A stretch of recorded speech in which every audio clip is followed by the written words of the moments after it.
चलिए अब हम पढ़ते हैं क्या, structure of chromatin net. Actual में क्या है, देखो ये क्या है, आपका न्यूक्लियस का स्ट्रक्चर है, ठीक है। और आप यहाँ पे ऊपर में क्या हेडिंग लगा लोगे, आप हेडिंग तो लगा ही लोगे, क्रोमेटिन नेट, ठीक है, क्रोमेटिन नेट।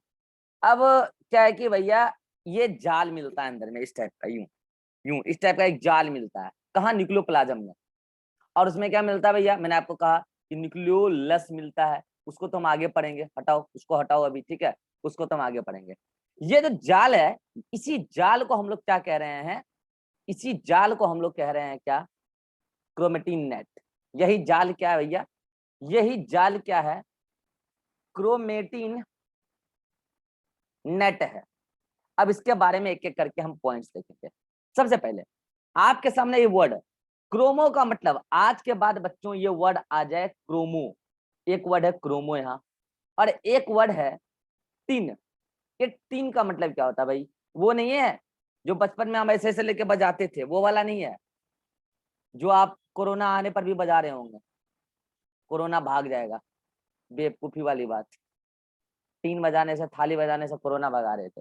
ये क्रोमो, क्रोमो, क्रोमो, और एक वर्ड है टीन। ये टीन वर्ड का मतलब एक्चुअल होता है थ्रेड, थ्रेड, या बोल सकते हो आप फाइबर, फाइबर, फाइबर। तो और इस क्रोमो वर्ड का मतलब क्या होता है, मैं बता दूं बच्चों, इस क्रोमो वर्ड का मतलब होता है कलर, कलर्ड। तो मैंने वर्ड का पहले मतलब आपको समझा दिया कि क्रोमो वर्ड आया है कलर से, और तीन का मतलब होता है थ्रेड या फाइबर, कुछ ऐसा स्ट्रक्चर, यूं समझो, ठीक है। अब इसको मैं डब्बे में घेरता हूं और उसके बारे में एक एक करके सारे पॉइंट्स हम पढ़ते हैं, ठीक है। एक एक करके सारे पॉइंट्स पढ़ते हैं और सारे पॉइंट्स इसके इंपॉर्टेंट होंगे, ठीक है। चलिए एक एक करके सारे पॉइंट्स इसके बारे में हम देखते हैं। तो ये है आपका क्रोमेटिन नेट।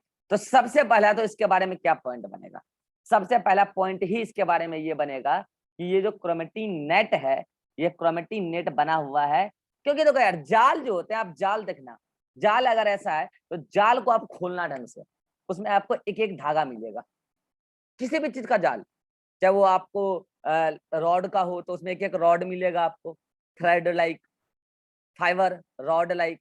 तो जाल कभी भी जो होता है वो क्या होता है, फाइबर या थ्रेड रॉड लाइक स्ट्रक्चर से बना होता है। तो सबसे पहला पॉइंट तो आप इसमें क्या लिखोगे, made up of, made up of chromatin, chromatin, chromatin अपने आप में एक पूरा वर्ड है, लेकिन फिर भी बोलते हैं क्रोमेटिन फाइबर। क्रोमेटिन वैसे अपने आप में एक पूरा वर्ड है, मतलब कलर्ड थ्रेड। अब बात रही कि भैया ये वर्ड पहली बार कोई दिया होगा ना कि ये क्रोमेटिन थ्रेड है, ये कलर्ड होता है, कैसे होता है, नहीं होता है, ये कलर्ड बात कहाँ से आ गई भाई, रंगीन होता है क्या वो अंदर में, नहीं। ये बात कहाँ से आई मैं आपको बताता हूँ, जो क्रोमेटिन फाइबर वर्ड देख रहे हो ना आप, ये क्रोमेटिन फाइबर वर्ड, ये क्रोमेटिन फाइबर वर्ड ही दिया है एक साइंटिस्ट ने, नेम्ड बाय, या फिर term given by, chromatin fibre term given by, बच्चों पूछा जाता है ये, फ्लेमिंग, फ्लेमिंग एक साइंटिस्ट हुआ करते थे, उन्होंने न्यूक्लियोप्लाज्म के अंदर के कंटेंट पर स्टडी किया था, और उनको उन्होंने क्या यूज किया था मैं बताऊंगा अभी आपको, स्टेनिंग टेक्निक यूज किया था, और उनको उन्होंने जब कलर किया था उसको उन्होंने देखा कि कलर धागा, इसलिए उन्होंने बोला क्रोमेटिन फाइबर। अभी इसके बारे में और बातें करेंगे फ्लेमिंग ने क्या किया था, ठीक है। रही बात कि ये क्रोमेटिन फाइबर का बना होता है क्रोमेटिन नेट, ये तो समझ में आ गया, ये टर्म भी दिया है किसने, फ्लेमिंग ने, ये बात भी समझ में आ गया, इसका भी एक्टिविटी भी देखें, मतलब एक्सपेरिमेंट भी समझेंगे उन्होंने क्या किया था। लेकिन सवाल बड़ा खड़ा होता है, सर ये फाइबर किस चीज का बना होता है, मन में आ रहा होगा कि सर इस फाइबर का केमिकल नेचर क्या है, इस फाइबर का केमिकल नेचर क्या है। बच्चों मैं आपको बता दूं, अगर कोई भी आपसे इस फाइबर का केमिकल नेचर पूछेगा तो आप उसको बताना ये फाइबर केमिकली न्यूक्लियो प्रोटीन है, केमिकली न्यूक्लियो प्रोटीन है। और बच्चों मैंने आपको सिखाया है न्यूक्लियो मतलब क्या, न्यूक्लिक एसिड, न्यूक्लियो मतलब क्या, न्यूक्लिक एसिड, न्यूक्लियो मतलब क्या, न्यूक्लिक एसिड। और प्रोटीन तो आप जान ही रहे हो, प्रोटीन का मतलब प्रोटीन। अब बच्चों रही बात कि सर न्यूक्लिक एसिड तो दो प्रकार का होता है सर, एक तो डीएनए होता है और एक आरएनए होता है, एक डीएनए और एक आरएनए। और सर प्रोटीन भी जो है कई प्रकार के होते हैं, आपने बता रखा है। तो मैं बता दूं बच्चों, यहाँ पे जो प्रोटीन होते हैं, दो टाइप के प्रोटीन होते हैं। एक होते हैं हिस्टोन प्रोटीन, एक होते हैं हिस्टोन, और एक होते हैं non histone protein. Non histone protein, तो हिस्टोन प्रोटीन और नॉन हिस्टोन प्रोटीन। मैं बता दूं बच्चों, ये हिस्टोन प्रोटीन भी यहाँ पे 4 प्रकार के होते हैं। मैं बता दूं कौन कौन। H1, H2A, इधर लिखता हूं मैं, H1, H2A, H2B, H3 और H4। ये 4 टोटली 5 प्रकार के हो गए। H1, H2A, H2B, H3, H4। तो कौन से डबल हैं, पहले बात तो याद रखना है कि 2 वाले डबल हैं। रही बात अलग अलग नाम क्यों रखा गया है, आप जान ही रहो भाई, प्रोटीन है तो अमीनो एसिड के बने होते हैं। मैंने आपको सिखाया है कि अमीनो एसिड कई प्रकार के होते हैं, तो अलग अलग टाइप के अमीनो एसिड जुड़ के बने होंगे, तो अलग अलग नाम रख दिया भाई हमने। सारे के सारे हिस्टोन प्रोटीन ही है, H1, H2A, H2B, H3, H4, ये सारे हिस्टोन प्रोटीन होते हैं। इसके अलावा नॉन हिस्टोन प्रोटीन भी 3 प्रकार का होता है बच्चों। मैं बता दूं नॉन हिस्टोन प्रोटीन कौन कौन होता है। एक होता है structural non histone protein, structural structural non histone protein, bracket में इसके बारे में एक नाम लिख दो, एसके फोल्ड। क्या लिखोगे, एसके फोल्ड प्रोटीन नाम है नॉन हिस्टोन प्रोटीन का। दूसरा जो होता है enzymatic, enzymatic non histone protein, और जो एक होता है रेगुलेटरी, दिख रहा है, रेगुलेटरी नॉन हिस्टोन प्रोटीन। अब आप बोलोगे सर इन तीनों नॉन हिस्टोन प्रोटीन का काम बताइए। देखिए असल में क्या पता है, ये हिस्टोन प्रोटीन ना, ये डीएनए आरएनए जो है इसको पैक करके रखेंगे, मेनली डीएनए को, और नॉन हिस्टोन प्रोटीन उसको पैकेजिंग में हेल्प करेंगे। मेनली वो नहीं होंगे नॉन हिस्टोन प्रोटीन पैकेजिंग में काम करने के लिए, पैकेजिंग का काम हिस्टोन प्रोटीन का है, आपको कल दिखेगा कैसे। लेकिन नॉन हिस्टोन प्रोटीन उसके पैकेजिंग में उसको मदद करेगा, हेल्प करेगा। और फिर एंजाइमेटिक और रेगुलेटरी प्रोटीन क्या करेंगे भाई, ये भी नॉन हिस्टोन प्रोटीन है। नॉन हिस्टोन क्यों बोले, क्योंकि हिस्टोन प्रोटीन जो होता है वो पैकेजिंग में हेल्प करता है।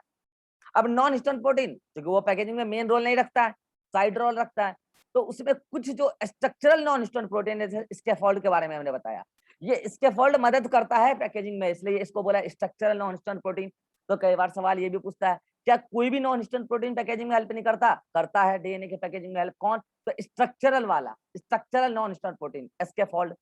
बाकी एंजाइमेटिक और रेगुलेटरी नॉन हिस्टोन प्रोटीन फिर क्या करते हैं वहां पे, तो वो अंदर मेटाबॉलिज्म में काम आते हैं। एंजाइम है, एंजाइमेटिक मतलब कि एंजाइम बना रहे होंगे, रेगुलेटरी किसी न किसी फंक्शन को रेगुलेट करने में काम आ रहे होंगे। तो वो एंजाइमेटिक और रेगुलेटरी का नाम बता दो, इंपॉर्टेंट नहीं है, नहीं तो बताते जरूर। तो अब बात हुआ कि सर ये तो प्रोटीन आपने बता दिया कि नॉन हिस्टोन प्रोटीन होते हैं और ये हिस्टोन प्रोटीन होते हैं, और डीएनए होते हैं और आरएनए होते हैं। सर इस डीएनए आरएनए में ज्यादा क्या होता है, लो मैं खोल के भेद खोल के रख देता हूं। न्यूक्लिक एसिड में ज्यादा क्या होता है, डीएनए, ज्यादा क्या होता है, डीएनए, ठीक है। और थोड़ा ही बहुत, ये बहुत ज्यादा मैंने बताया डीएनए, और थोड़ा बहुत क्या होता है, आरएनए। लो, और हिस्टोन और नॉन हिस्टोन प्रोटीन में बहुत ज्यादा क्या होता है, हिस्टोन प्रोटीन, बहुत ज्यादा क्या होता है, हिस्टोन प्रोटीन, और थोड़ा बहुत क्या होता है, नॉन हिस्टोन प्रोटीन। तो बताओ बच्चों, अगर आपको बोला जाए ये फाइबर जो है एक एक धागा वहां से निकालो और वो किस चीज का बना हुआ है, तो आप कहोगे सर उसमें अगर मोटा मोटी तौर पे बात किया जाए तो डीएनए है और हिस्टोन प्रोटीन है। मोटा मोटी तौर पे अगर बात किया जाए तो डीएनए है, हिस्टोन प्रोटीन। तो क्या सिर्फ उसमें डीएनए और हिस्टोन प्रोटीन है, नहीं, आरएनए भी है, नॉन हिस्टोन प्रोटीन भी है, थोड़ा सा। तो अगर आपसे कोई पूछे न्यूक्लियोप्रोटीन और इसको एक टर्म दे दीजिए, तो आप क्या बोलोगे पता है, केमिकली इसको, क्रोमेटिन फाइबर को आप बोलोगे DNA histone complex, DNA histone complex. मैंने आपको सिखाया क्यों, क्योंकि मैंने आपको बताया कि न्यूक्लिक एसिड के नाम पर, न्यूक्लिक एसिड के नाम पे ज्यादा यहाँ पर डीएनए है और ज्यादा यहाँ पे प्रोटीन के नाम पे हिस्टोन है। इसलिए क्या हम इस न्यूक्लियोप्रोटीन को जो बना रहा है क्या, क्रोमेटिन फाइबर, क्या उसको हम केमिकली डीएनए हिस्टोन कॉम्प्लेक्स भी कह सकते हैं, यस और नो, जल्दी बोलो, हाथ खड़ा करो, इसमें किसी को कोई दिक्कत। सिंपल है यार, इसमें कोई दिक्कत वाली बात नहीं है, सिंपल है। अभिषेक हाथ लेट से खड़ा करता है, और अतीक भी। अतीक,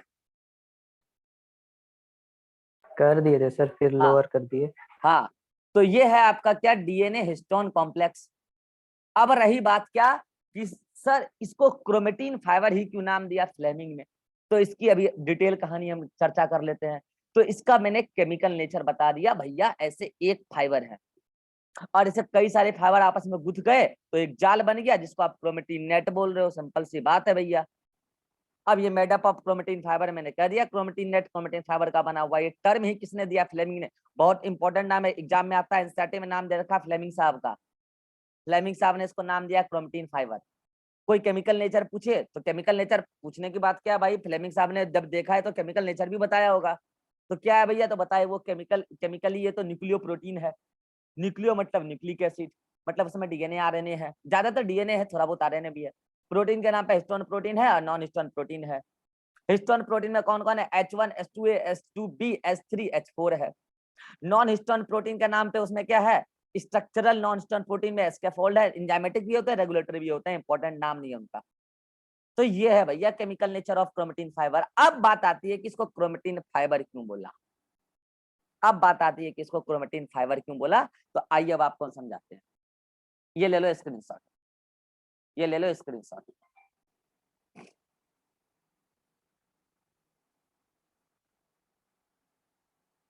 ले लिए। अब मैं क्या कर रहा हूँ, मेरे पास यहाँ पे तो जगह है नहीं, तो मैं क्या कर रहा हूँ, आप भी क्या करोगे, नोट्स में इस लाइन को कंटिन्यू करोगे। ठीक है, मैं यहाँ पे लिख देता हूँ एट नेक्स्ट पेज। ठीक है, तो आप इसको कंटिन्यू करोगे क्योंकि यहाँ पे मेरे पास जगह नहीं है।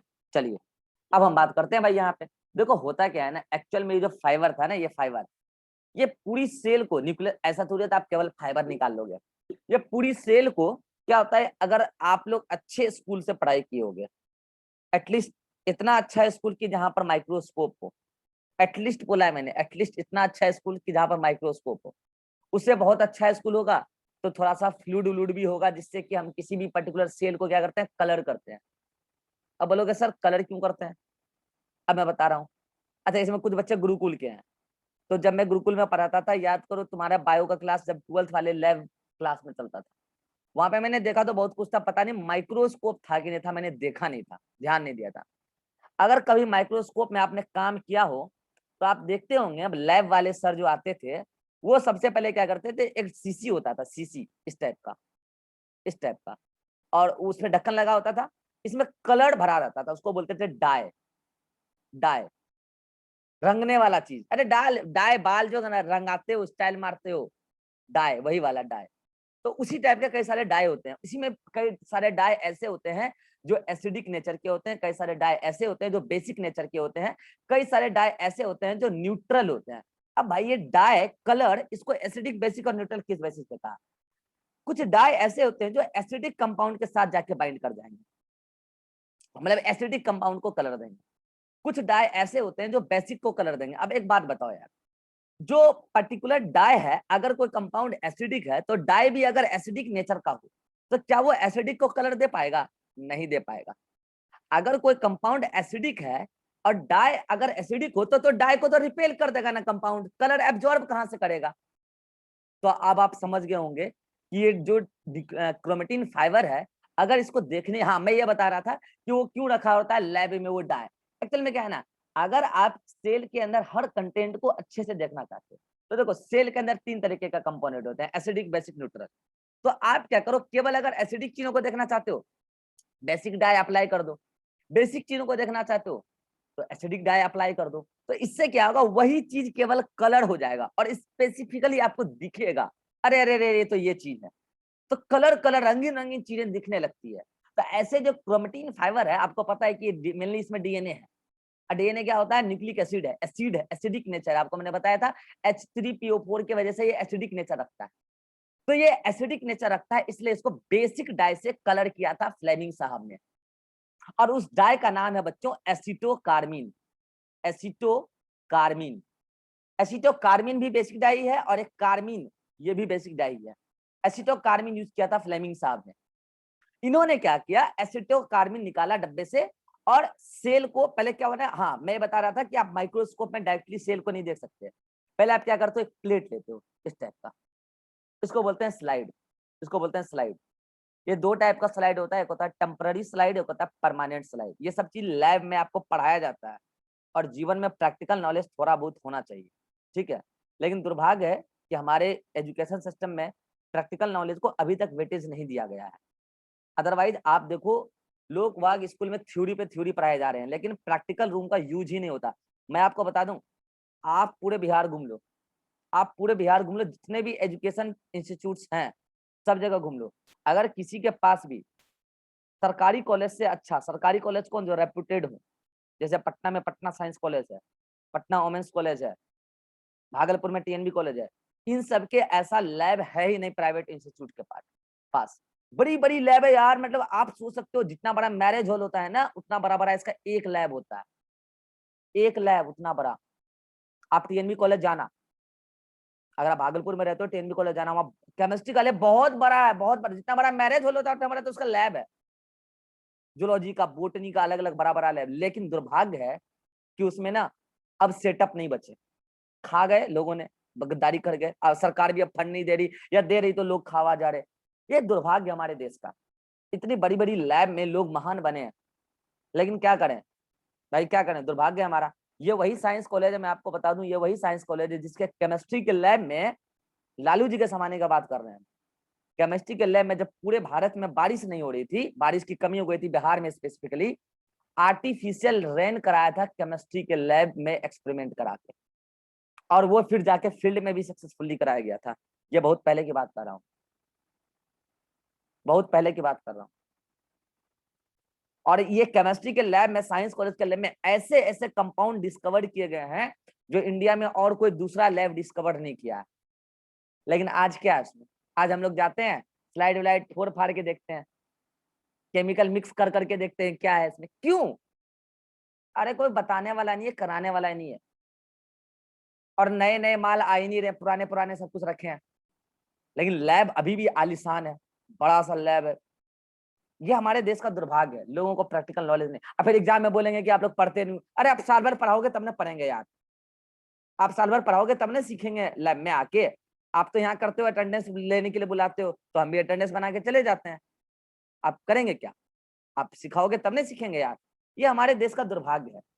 हमने लैब में ये सब चीज देखा है, एसिटोकार्बिन वगैरह, लेकिन सच बताऊं, हमने मतलब अपने से जितना हो सकता करके देखा स्लाइड व्लाइड बनाने के लिए, लेकिन ये सिखाना चाहिए लोगों को, वहां सिखाना चाहिए, जो लैब असिस्टेंट है उनको बताना चाहिए स्लाइड कैसे बनता है। मैं आपको बता दूं बच्चों, दो टाइप के स्लाइड होते हैं, परमानेंट, एक टेम्पररी। परमानेंट स्लाइड क्या होता है, कुछ चीजें ऐसी होती है जिसको आप परमानेंटली उस स्लाइड में फिट कर सकते हो, कर देते हो, फिर आप उसको लॉन्ग टाइम तक रखो, वो खराब नहीं होता, और उसमें आपको चीजें विजिबल होती है। कुछ चीजें ऐसे होती है, जैसे ह्यूमन के लीवर का क्रॉस सेक्शन, हार्ट का क्रॉस सेक्शन, वॉल का, लंग्स का, ये सब चीजें परमानेंट स्लाइड आपको बना हुआ मिलेगा। लेकिन कुछ चीजें ऐसी होती है जो आपको तुरंत बनाना है, तुरंत देखना है। जैसे आपको मान लीजिए कि रूट जो होते हैं ऑनियन के, उसके टीएस देखने हैं, अभी काटो आप, स्लाइड बनाओ, टेम्पररी स्लाइड बोलते हैं उसको। तो उसमें क्या होता है कि आप मान लो रूट सेक्शन है, ठीक है, उसको क्या करते हैं ना, फाइन ब्लेड होता है, ठीक है, उसको उससे काटा जाता है, फिर उसके बाद कई सारे सेक्शन काटे जाते हैं, इस पर रख दिया जाता है काटा हुआ, ठीक है, ऐसे, फिर उसके बाद उस पर डाई डाला जाता है, और फिर डाई डालने के बाद क्या करते हैं, उसको अब जाके माइक्रोस्कोप पे देखते हैं, तो क्लियरली दिखता है, एकदम पूरा एकदम क्लियरली दिखता है। तो ऐसे ही फ्लेमिंग साहब ने क्या किया, सेल को लिया, और अब ये मत पूछ लेना सर कौन सा सेल लिया था, काम का नहीं है तब तो नहीं बता रहे, कोई सेल लिया, उन्होंने क्या किया, उसको ऑब्जर्व किया, उसके अंदर, उसको न्यूक्लियस के अंदर कुछ जाल जाल नुमा स्ट्रक्चर दिखा, फिर उन्होंने क्या किया, उस जाल नुमा स्ट्रक्चर को और अच्छे से देखा जूम करके, तो उनको देखा, अरे इसमें तो एक एक फाइबर मिलके जाल बनाया है, ये जाल जो है, ये नहीं कि एक ही लंबा सा धागा ऐसे ऐसे गुथ गया है, नहीं, इसमें एक एक धागे को खोला जाए तो एक एक धागा अलग हो जाएगा। और एक ह्यूमन सेल के अंदर नॉर्मली ऐसे ऐसे 46 धागे हैं, उन्होंने काउंटिंग भी बता दिया, 46 धागे हैं ऐसे कैसे, और वो धागे आपस में लिपट उपट के क्या कर देते हैं, जाल बना देते हैं, जिसको उन्होंने बोला ये क्रोमेटिन नेट तो है, लेकिन ये बना होता है क्रोमेटिन फाइबर का। और वहां से उन्होंने बोला कि इसका नेचर है न्यूक्लियोप्रोटीन, मेनली इसमें डीएनए है। क्यों? क्योंकि एसिडिक नेचर है, इस जो भी फाइबर ये एसिडिक नेचर रखता है। क्योंकि इसको मैंने डाई किया है एसिटोकार्मिन से। तो यहाँ पे पहला पॉइंट आप क्या लिखोगे, मैंने समझा दिया, अब आप क्या लिखोगे इसके बारे में, इस धागे के बारे में आप यहाँ से पॉइंट लिखना स्टार्ट करोगे क्या, कि स्टेन्ड विथ, इस कलर करने के टेक्निक को बोलते हैं स्टेनिंग। स्टेन्ड विथ, इसका मतलब विथ होता है, मैंने बताया था, स्टेन्ड विथ बेसिक डाई एसिटोकार्मिन। एक बार मैं नाम कंफर्म कर लेता हूं, वैसे एसिटोकार्मिन ही होगा नाम, ठीक है, नोट्स में आपका लिखा होगा।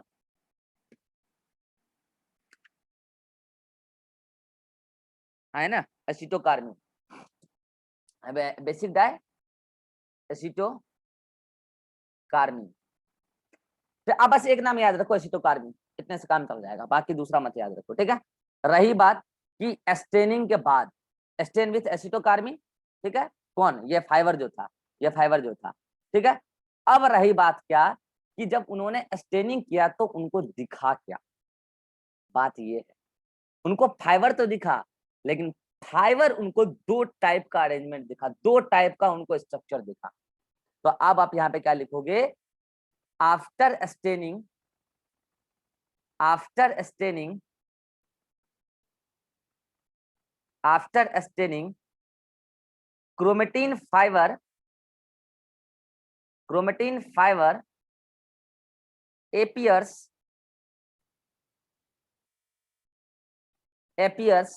as two different structure, two different structure।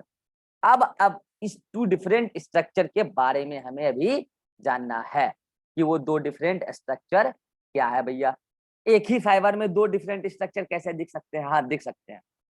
एक को उन्होंने नाम दिया था, एक को नाम दिया था उन्होंने यूक्रोमेटिन, यूक्रोमेटिन, और एक को नाम दिया था उन्होंने हेटेरोक्रोमेटिन, हेटेरोक्रोमेटिन।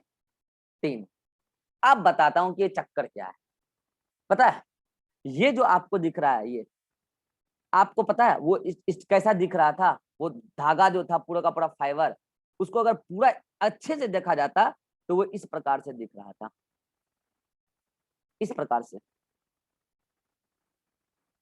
वो इस प्रकार से दिख रहा था भैया।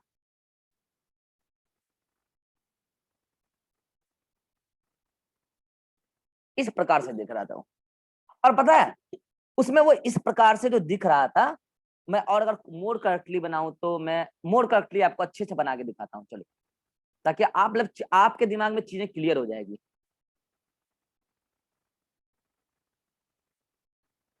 देखो यहाँ पे एकदम पूरा कंडेंस्ड है, ठीक है, पूरा कंडेंस्ड है पोर्शन।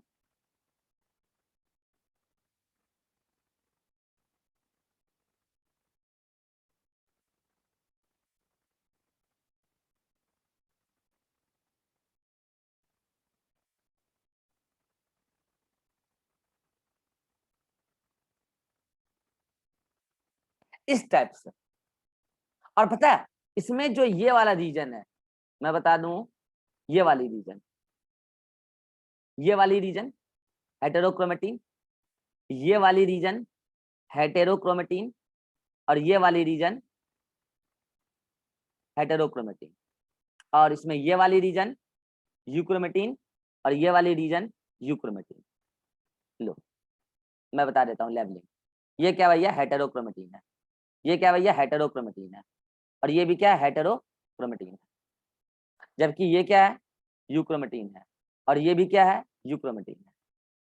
हाँ भैया एक ही फाइबर है, ये क्या भैया आपको मैं बता देता हूँ, ये क्या है आपका क्रोमेटिन फाइबर है, ये क्या है क्रोमेटिन फाइबर है। अरे भैया एक ही फाइबर में दो अलग अलग स्ट्रक्चर, ऐसा कैसे, अब मैं आपको समझाता हूँ ऐसा कैसे।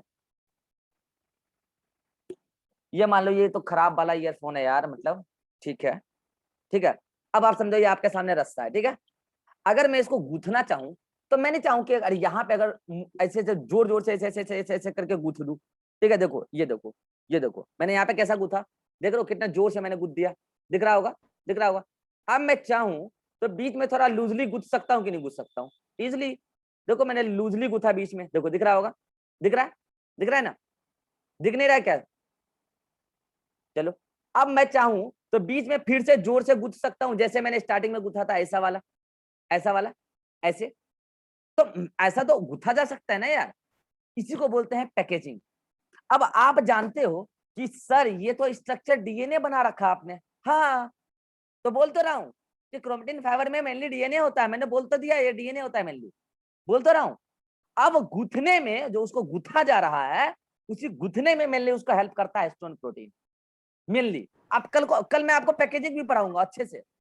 तो वो जो डीएनए का पैकेजिंग होता है ना, उसको गुथने में हेल्प कर रहा है। तो जहां जहां पर पैकेजिंग अच्छे से हो गई है, तो आप इसका मतलब क्या समझ रहे हो कि उस जगह पर हिस्टोन प्रोटीन अच्छा खासा होगा।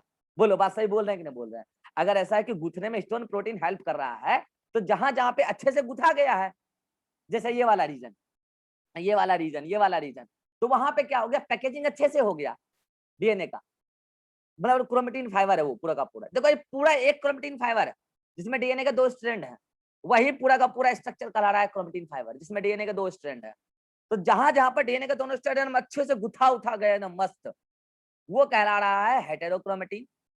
और जहां पर अच्छे से नहीं गुथा है, वो कहला रहा है यूक्रोमेटिन। रही बात कि हेटेरोक्रोमेटिन को हेटेरोक्रोमेटिन क्यों बोला और यूक्रोमेटिन को यूक्रोमेटिन क्यों बोला, मैं आपको ये भी अभी समझाऊंगा। लेकिन बोलो इतना बात समझ में आता है कि नहीं आता है कि जहां पर पैकेजिंग अच्छे से हुआ होगा, वो पार्ट ज्यादा कंडेंस्ड हो गया होगा। जहां पर पैकेजिंग अच्छे से नहीं हुआ होगा, वो पार्ट डिफ्यूज्ड रह गया होगा। डिफ्यूज्ड मतलब थोड़ा सा खुला खुला सा रह गया होगा। और जो पार्ट गुथ गया होगा अच्छे से, वो कंडेंस्ड हो गया होगा, मतलब अच्छे से जकड़ गया होगा एकदम बढ़िया से। तो उसको बोल रहे हैं हम हेटेरोक्रोमेटिन, और जो नहीं अच्छे से गुथ पाया उसको बोल रहे हैं यूक्रोमेटिन। अब आइए पहले एक एक करके सारे पॉइंट लिख दें इन दोनों के बारे में, जल्दी से हम लोग लिखते हैं। चलिए एक एक करके दोनों सारे पॉइंट लिखते हैं यूक्रोमेटिन और हेटेरोक्रोमेटिन के बारे में। सारे पॉइंट इंपॉर्टेंट है, ठीक है। तो आप भी ऐसे डायग्राम रिप्रेजेंट करोगे, एक धागा बीच में बनाओगे, इधर यूक्रोमेटिन और उधर हेटेरोक्रोमेटिन। तो पहला पॉइंट तो क्या लिखोगे, यूक्रोमेटिन के बारे में क्या लिखोगे, क्या डिफ्यूज या condensed, diffused part, diffused part. Diffuse के बारे ब्रैकेट में आप लिख सकते हो खुला खुला, यानी कि लेस कंडेंस्ड।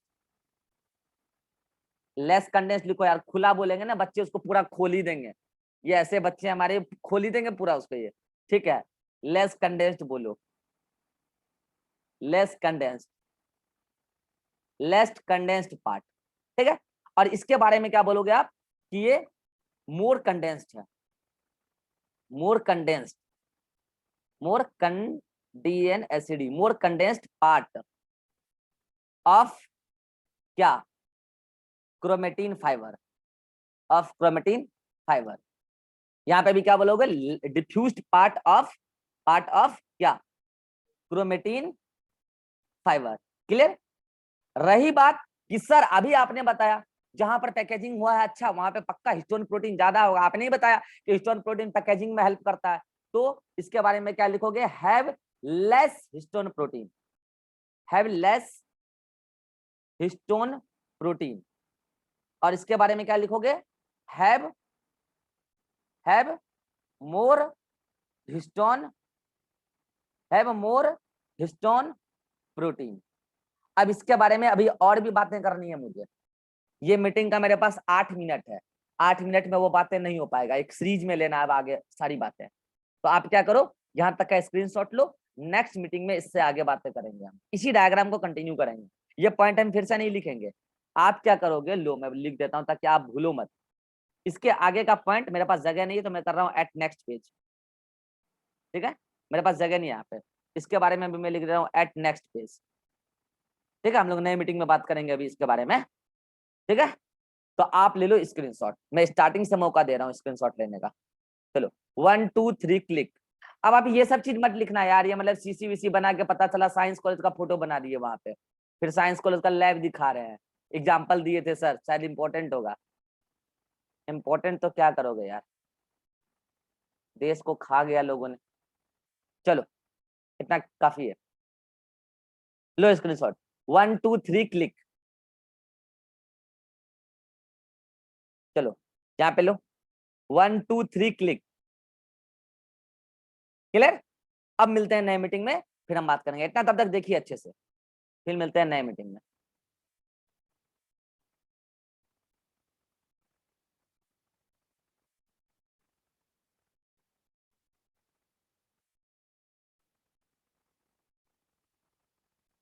आयोडीन हर जगह यूज नहीं करते हर्ष, आयोडीन हर जगह यूज नहीं करते, जहां यूज करना होता है करते हैं। स्टेनिंग का पूरा टेक्निक पढ़ना पड़ता है माइक्रोबायोलॉजी पढ़ने के लिए। आपको माइक्रोबायोलॉजी थोड़ी पढ़ा रहे हैं यार, एक बात बताए आपको बस की कलर के लिए स्टेनिंग करते हैं, ठीक है। आयोडीन हर जगह यूज नहीं करते, ठीक है। और दूसरी बात आपने कहा वो कि मोर कंडेंस्ड पार्ट, उसके बारे में भी हम बात करेंगे, आप टेंशन मत लो, उसके बारे में भी बात सर, करें। हाँ सर जब स्लाइड पे सर सेल देखते हैं तो उसको पैकेजिंग भी करते हैं ना? अभी बात करते हैं नए मीटिंग में, अभी नए मीटिंग में बात करेंगे, ठीक है। अभी पैकेजिंग पूरा खत्म हुआ नहीं है, ठीक है, नए मीटिंग में बात करेंगे अभी। चलिए मिलते हैं नए मीटिंग में, ठीक है, तब बात करेंगे।